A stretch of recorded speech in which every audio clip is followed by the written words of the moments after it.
But first, Miles O'Brien reports from Cuba, where scientists are working to protect the island's rich diversity of wildlife, some of it found nowhere else on Earth, against growing pressures, both human and wild, from the outside. It's another in our weekly series, The Leading Edge of Science. If you want to see a rare Cuban crocodile, you best get to know this man first. Toby Ramos is Cuba's croc whisperer. For more than 4 decades, he has lived in Cuba's Zapata swamp, hoping to bring the reptiles back from the brink of extinction. They are feisty, ferocious, and able to jump, as we saw at a nearby breeding center. The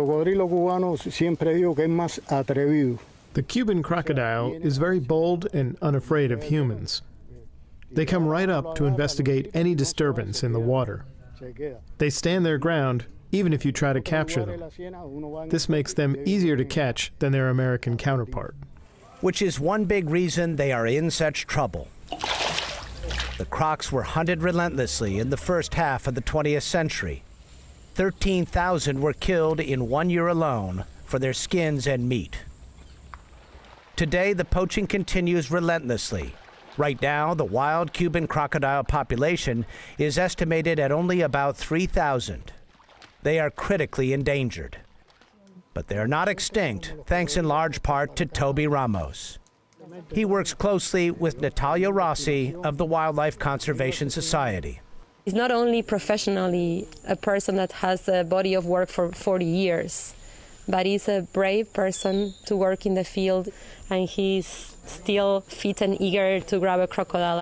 They offered no guarantees that we would even lay eyes on one, but nevertheless, we came to this remote warden's outpost to try our luck.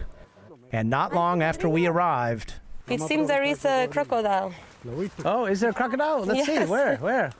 A curious croc surfaced nearby. Toby Ramos is a total pro.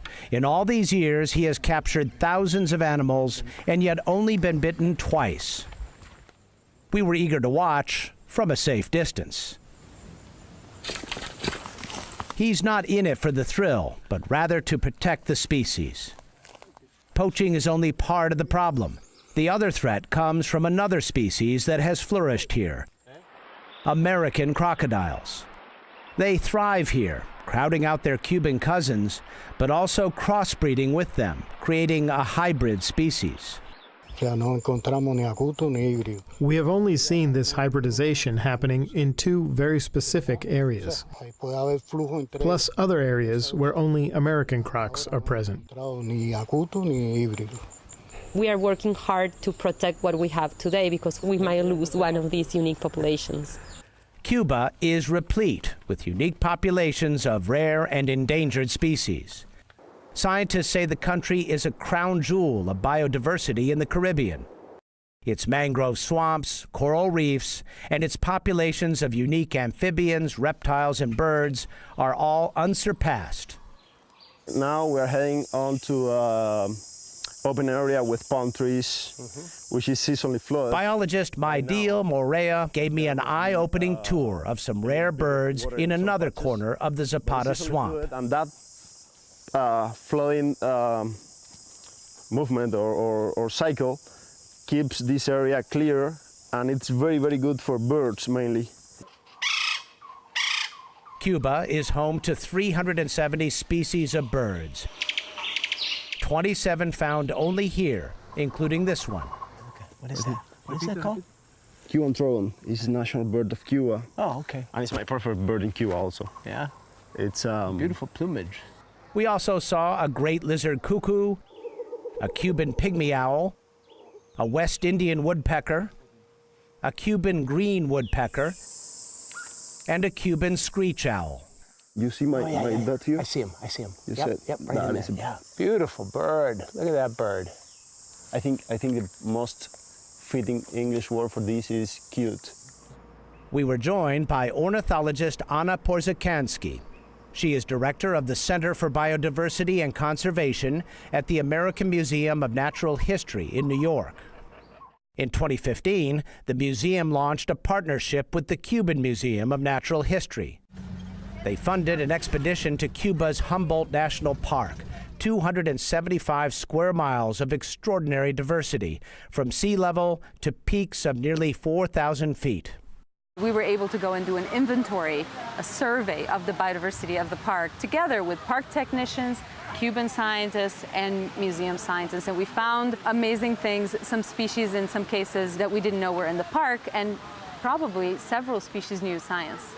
Cuba's ecological bounty is a consequence of some deliberate planning by the Cuban regime, which protected about 20% of the nation's land and territorial waters, and years of geopolitical and economic isolation. The political situation kept Cuba isolated from fast development.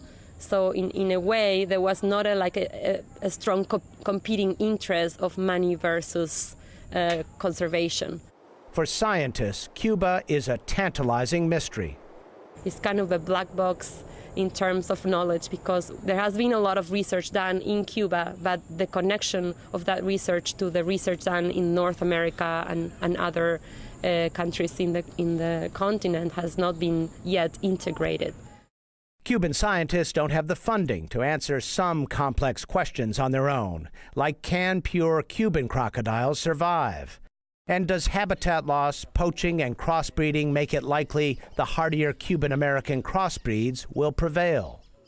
On the front lines, in the Zapata Swamp, Toby Ramos is also trying to find the answer, studying animals that he understands perhaps better than anyone. How many times have you done that before, Toby? No millones, pero miles. Thousands. Wow. Can I touch? Yes.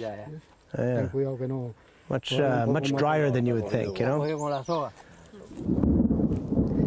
Once we let our crocodile swim free, we got back in the boat and gunned it. A big thunderstorm was brewing. Keeping these crocodiles alive is not easy already, but add to the mix the growing pressure as tourism increases here in Cuba. As more people come here, there is more pressure on these animals, and it makes it much harder to keep them alive. Can wild Cuba coexist with widespread progress? More on that in our next report from Cuba. Holy cow! In Cuba's Zapata Swamp, I'm Miles O'Brien for the PBS NewsHour. This guy's good.